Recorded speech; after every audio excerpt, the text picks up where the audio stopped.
Hello army, আশা করি সবাই ভালো আছো। আজকে আমাদের প্রিয় জাংকুক পরপর 3বার লাইভে এসেছিল। আর লাইভে এসে সে কি বলেছে আজকে বাংলায় 3টা লাইভেরই এক্সপ্লেনেশন দেব। তাহলে চলো শুরু করা যাক। জাংকুক মাদ্রিদে করা তাদের কনসার্ট নিয়ে কথা বলে। তিনি জানান যে সাধারণত তিনি গরম সহ্য করতে পারেন না এবং অতীতে গরমে পারফর্ম করতে গিয়ে একবার অসুস্থ হয়ে পড়েছিলেন, তাই এবার একটু চিন্তিত ছিলেন। কিন্তু স্প্যানিশ ভক্তদের উপচে পড়া এনার্জি দেখে তিনি নিজের সব ক্লান্তি ভুলে দারুণভাবে পারফর্ম করেছেন। জাংকুক ইদানিং টিকটক বা ইনস্টাগ্রামের জন্য প্রচুর নাচের চ্যালেঞ্জ ভিডিও তৈরি করছেন। তিনি জানান ভক্তদের উপহার দেওয়ার জন্য এবং নিজের নতুন ট্রেন্ড শেখার জন্য তিনি প্রতিদিন একটি করে নাচের ভিডিও তোলার চেষ্টা করেন। একটা নিখুঁত ভিডিওর জন্য তিনি হোটেল রুমে 50 বারেরও বেশি টেক নেন এবং ভুল হলে নিজের উপর রেগে যান।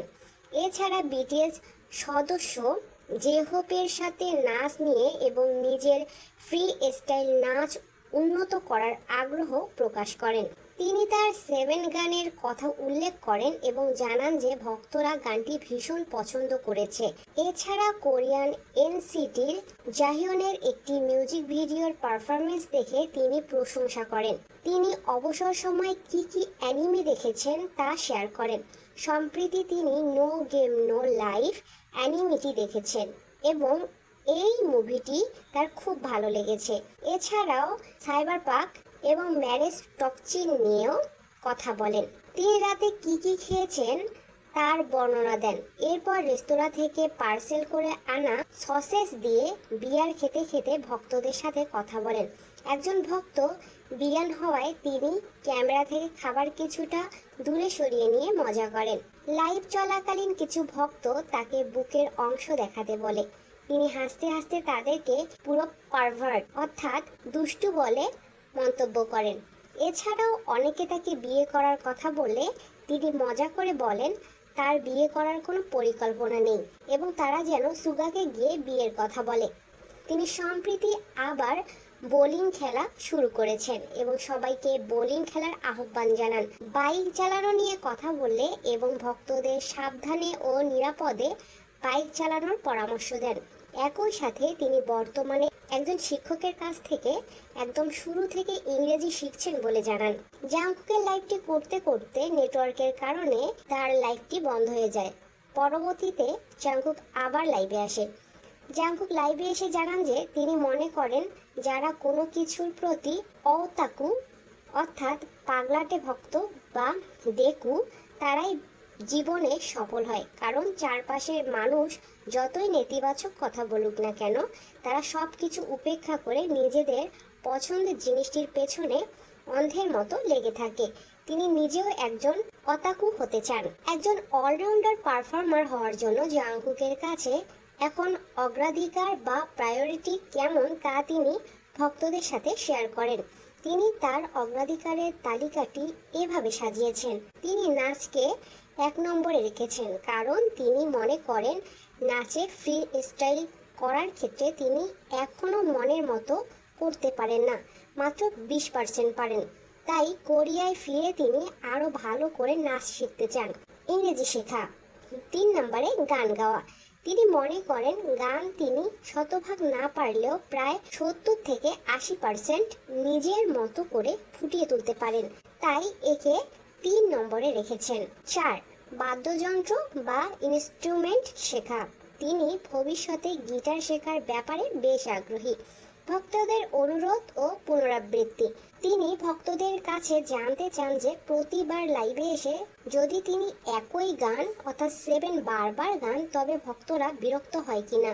তিনি ভাবতেন ভক্তদের সবসময় নতুন কিছু শোনাতে হবে, কিন্তু কমেন্টে দেখে জানতে পারেন যে ভক্তরা একই গান বারবার শুনতেও ভালোবাসে।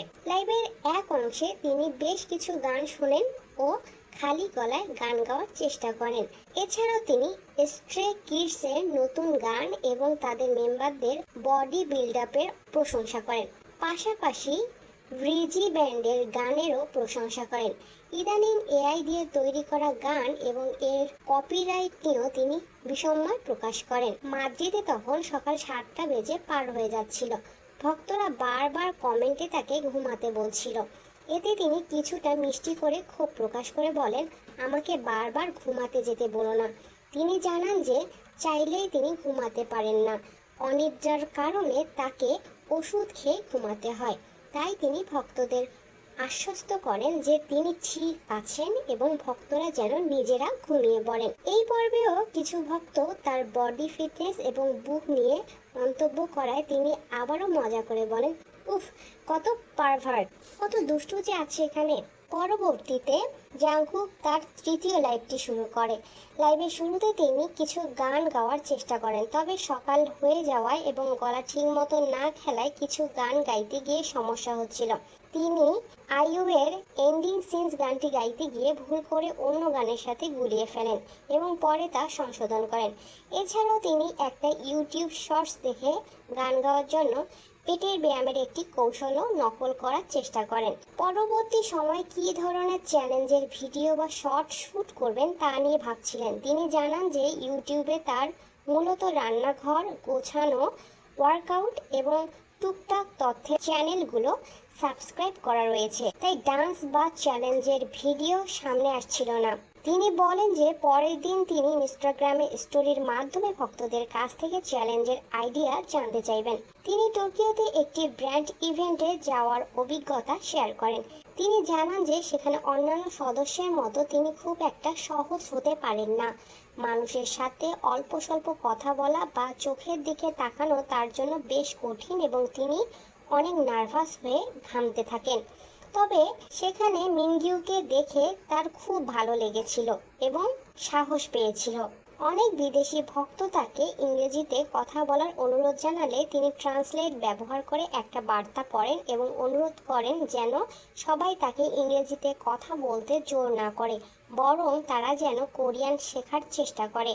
তিনি নিজেও জুমে ইংরেজি শেখার অনলাইন ক্লাস নিচ্ছেন বলে জানান।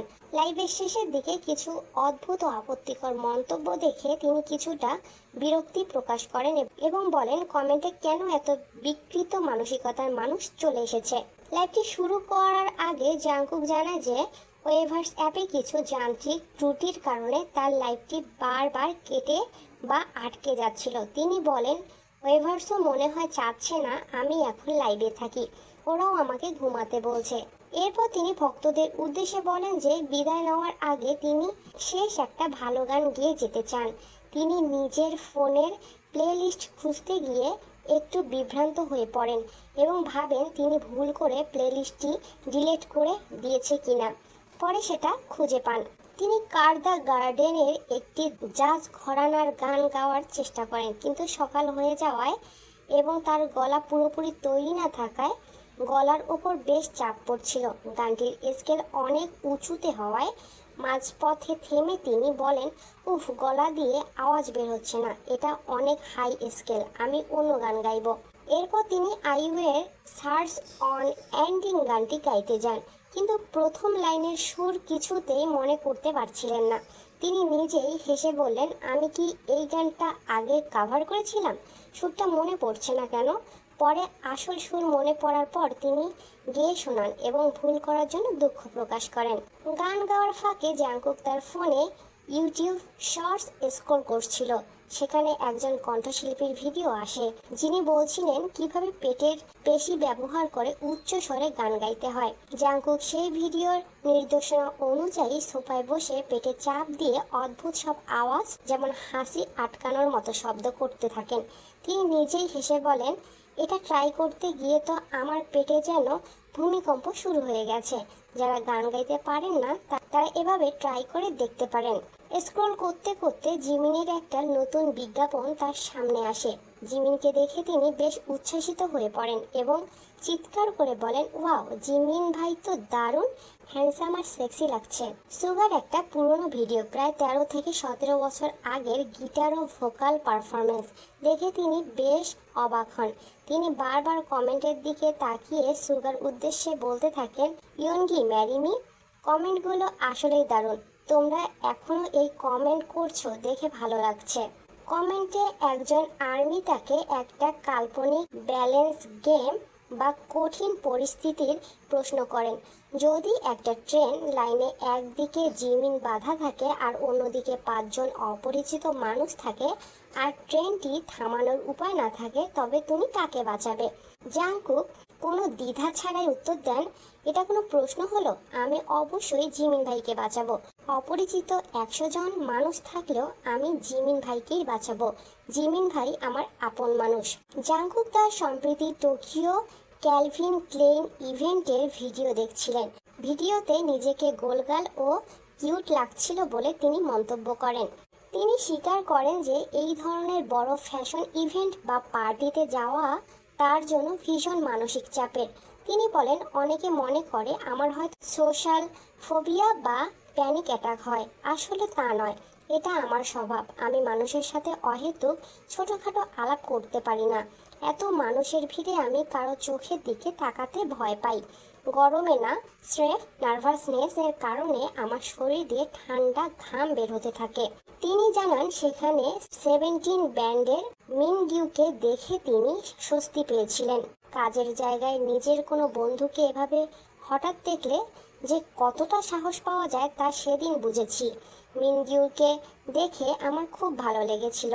লাইভ জুড়ে আন্তর্জাতিক আর্মিরা ক্রমাগত কমেন্ট করছিল, please please speak in English.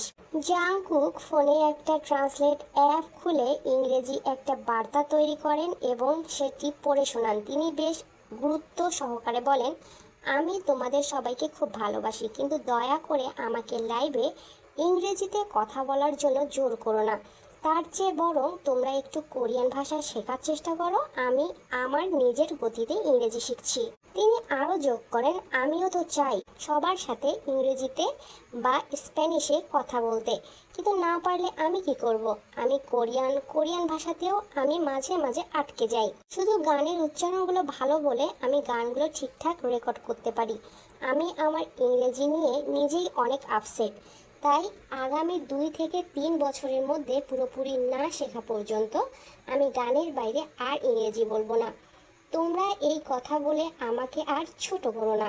তিনি জানান, ইতোমধ্যেই তিনি জুম অ্যাপের মাধ্যমে সপ্তাহে 2 দিন ইংরেজি শেখার অনলাইন ক্লাস শুরু করেছেন। লাইভের এক পর্যায়ে কিছু ভক্ত কমেন্টে অদ্ভুত এবং সীমার বাইরে গিয়ে আপত্তিকর বা কুরুচিপূর্ণ মন্তব্য করতে থাকেন। কমেন্টগুলো পড়ে জাংকুক বেশ বিরক্ত হন এবং সরাসরি বলেন, তোমাদের কমেন্টগুলোর কোনো শেষ নেই, কিন্তু ইদানিং কমেন্টে এত বিকৃত মানসিকতার মানুষ কেন আসছে? তোমরা এসব অদ্ভুত কথাবার্তা ট্রান্সলেট করে আমাকে পাঠাচ্ছ। দয়া করে আমাকে নিয়ে এসব অদ্ভুত মন্তব্য করো না। তিনি পরিষ্কার করে দেন যে লাইভে এসে ভক্তদের সাথে কথা বলাটা তার জন্য এক ধরনের বিশ্রাম, তাই এখানে শালীনতা বজায় রাখা উচিত। লাইভ করতে করতে সকাল হয়ে যায়। তিনি ফ্রিজ থেকে সসেস বের করে গরম করেন এবং এক ক্যান বিয়ার নিয়ে খাওয়া শুরু করেন।